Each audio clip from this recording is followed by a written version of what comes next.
Bonjour à tous, nous allons voir dans cette vidéo comment personnaliser des animations. Donc pour cela je vais insérer un objet sur ma scène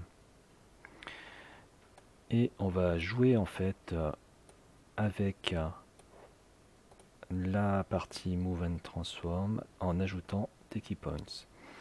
Donc quand on ajoute ces points, on les voit apparaître ici dans le déroulé. On a un petit point en fait qui est apparu ici. À chaque fois, en cliquant dessus, on va voir les propriétés de l'objet qui correspondent. Donc la couleur, l'opacité, et surtout, on s'intéressera pour l'opacité à cette partie-là. Donc ces petits points de repère vont nous permettre de modifier la taille de l'objet, de modifier sa place, de le faire tourner. Donc par exemple, si je veux que mon objet reste ici jusqu'à cet instant-là, je vais rajouter un nouveau key point ici. Et puis si je veux qu'il aille un petit peu plus haut, je vais en rajouter un nouveau après.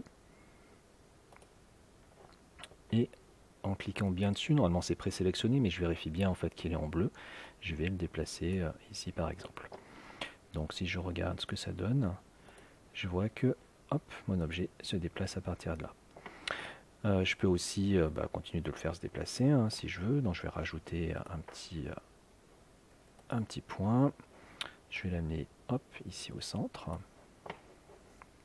Donc je peux vérifier à chaque fois que ça fonctionne bien. Hop. Ensuite, je peux décider, tiens, il va rester un petit moment ici, donc je rajoute un point, mais sans rien changer. Et puis là, je vais faire grandir. Donc je vais rajouter un nouveau point. Et je vais jouer sur les poignées pour l'agrandir comme ceci. Je peux vérifier mon animation. Voilà, ensuite, je peux décider qu'il reste un petit moment là aussi, comme ça. Et puis maintenant, je voudrais en fait qu'il tourne sur lui-même. Donc je recrée un point ici et je vais le faire tourner comme ceci. Je vérifie mon animation.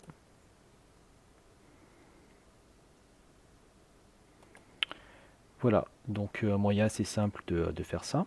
Je peux décider aussi de jouer sur la transparence.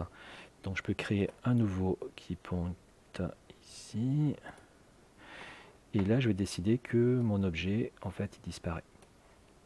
Et puis je vais le faire réapparaître ici. Donc je recrée un petit point. Et là je vais remettre l'opacité au maximum.